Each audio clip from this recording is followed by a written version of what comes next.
All right, calculus students, Ms. Deer back on the mic here. We have been talking about tangential and normal components of acceleration. And in class,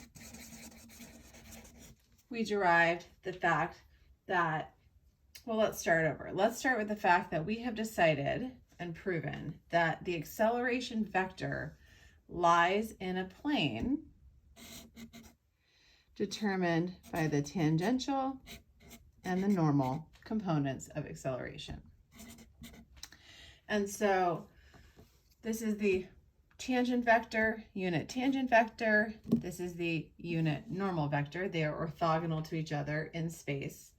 And we showed that acceleration can be written as the derivative with respect to t of the magnitude of v times the unit tangent vector plus the magnitude of v times the magnitude of t prime times the principal unit normal vector.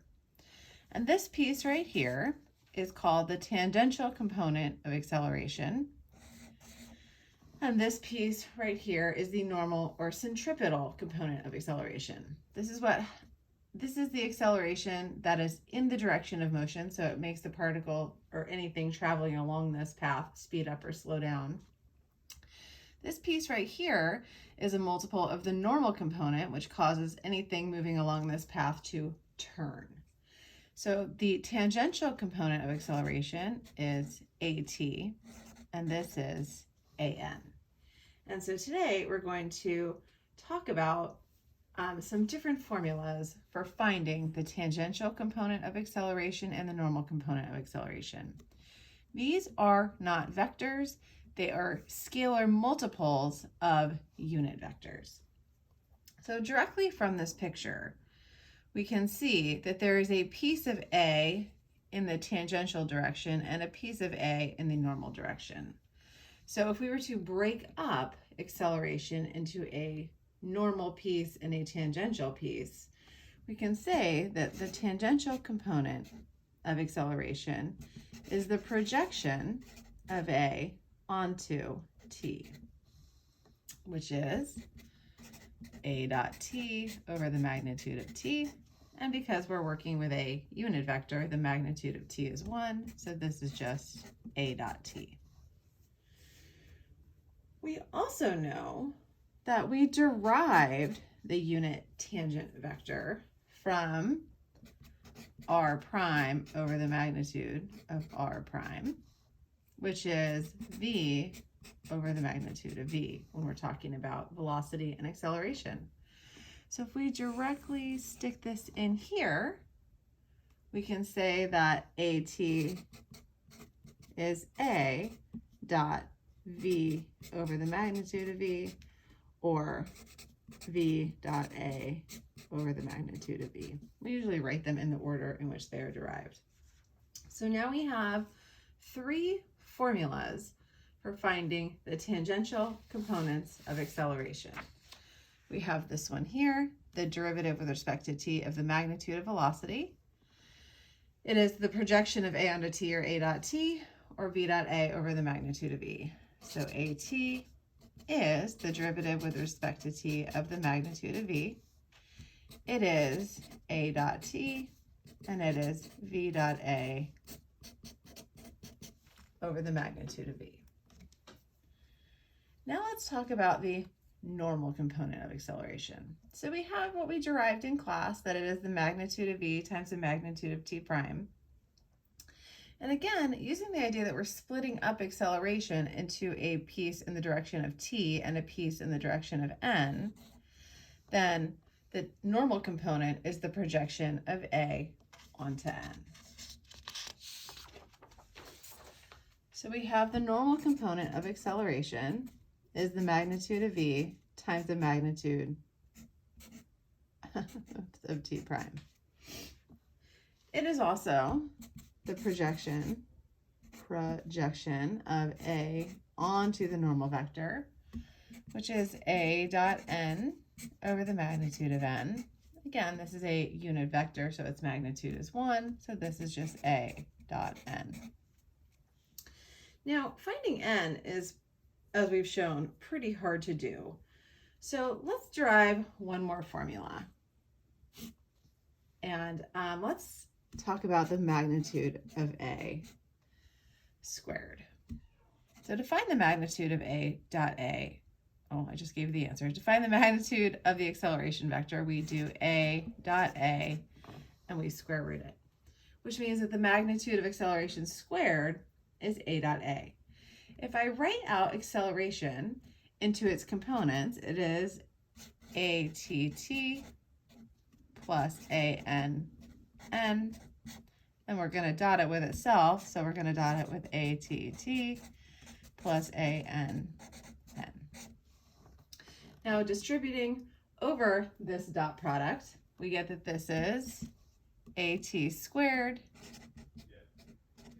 times the magnitude of t squared plus AN squared times the magnitude of n squared.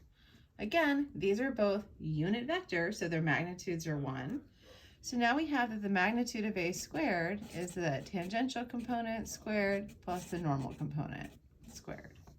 If I flip this to the other side and square root, we can say that the normal component of acceleration is the square root of the magnitude of A squared minus AT squared.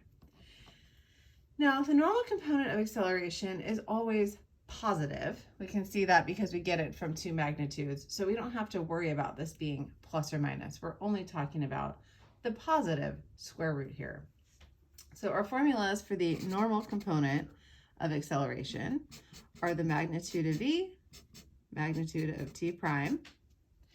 It is also A dot n. It is also the square root of the magnitude of A squared minus AT squared. So let's do an example. I'm going to pick an example from 2-space, and you're going to see how quickly this actually gets pretty darn complicated. So let's give a position vector valued function as t squared I hat plus 2t j hat. We're going to find AT and AN at t equals 1. So when in doubt, we're going to start by taking derivatives.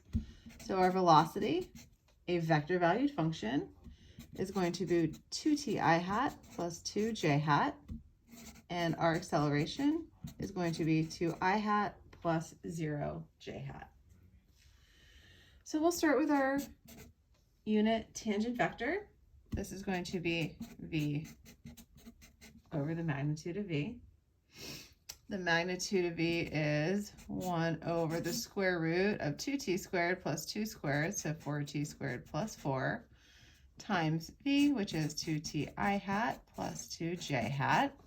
If I factor out that 2, I get 1 over the square root of t squared plus 1 times t I hat plus j hat.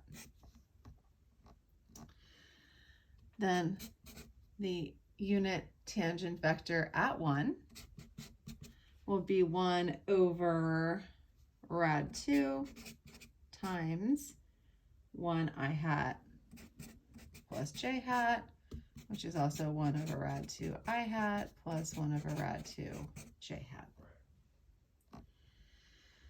Now, if I'm going to talk about n, I'm going to need the normal vector, which means I can start by finding t prime. Now, you can see just in the I hat, I'm going to get to use the quotient rule. So I'm going to get the bottom, where is it? The bottom times the derivative of the top minus top times the derivative of the bottom, 2 rad t squared plus 1 times the derivative of the inside, all over the bottom squared, I hat. And then I can just move this to the top and then make this minus 1 over 2 j hat is t squared plus 1 to the 3/2 times 2t. Whoop. So let's clean this up. If I move this to the bottom, so that makes square root t squared plus 1 minus t. So I get 1 over t squared plus 1 to the 3/2 I hat minus t over t squared plus 1 to the 3/2 j hat. Now I need to find n, which is t prime over the magnitude of t prime. So let's see if we can fit all of this in here so we can see it. So the magnitude of t prime is going to be the square root of this squared plus this squared. So the square root of 1 plus t squared all over t squared plus 1 to the 3/2 squared, which is cubed. So 1 plus t squared, these cancel to give me squared, so this becomes 1 over t squared plus 1. All right, so our principal unit normal vector as a function of t is this divided by this. So I get 1 over the square root of t squared plus 1 times I hat minus t j hat. And n of 1 is going to be 1 over rad 2 times 1 I hat minus 1 over rad 2 j hat. All right, so we are going to find AN at t equals 1. So acceleration, if you remember, a of t was 2 I hat, so acceleration is always 2. So to find our tangential component of acceleration, this is not a vector, AT is going to be a dot t. A is to 0. T at 1 was 1 over rad 2, comma 1 over rad 2. So I get 2 over rad 2 plus 0, which is rad 2. To find the normal component of acceleration, this is going to be a dot n. A again was 2, 0, n is 1 over rad 2, negative 1 over rad 2, which is also rad 2. Now remember, we derived some other formulas for the tangential and normal components. So we know that AT is also, let's start with V dot A over the magnitude of B, which is our velocity vector is 2, 2. Our acceleration vector is 2, 0. The magnitude of this is rad 2 squared plus 2 squared, so rad 8. So I get 4 over rad 8, which is 4 over 2 rad 2, which is rad 2, as expected. It is also the derivative with respect to t of the magnitude of the velocity, which is the derivative with respect to t of the square root of 4t squared plus 4, which is 1 over 2 rad 4t squared plus 4 times 8t. If we evaluate that at 1, I get 4 over rad 8, which is rad 2. So you can see that any of these formulas will work. We have one more formula for the normal component of acceleration. This is the square root of the magnitude of a squared minus at squared. The magnitude of acceleration, if it's just pointing the I hat direction, it's 2. So this is going to be the square root of 2 squared minus this tangential component, rad 2 squared, 2. So this is the square root of 2. So any of these will work. So you can go back and forth as you wish.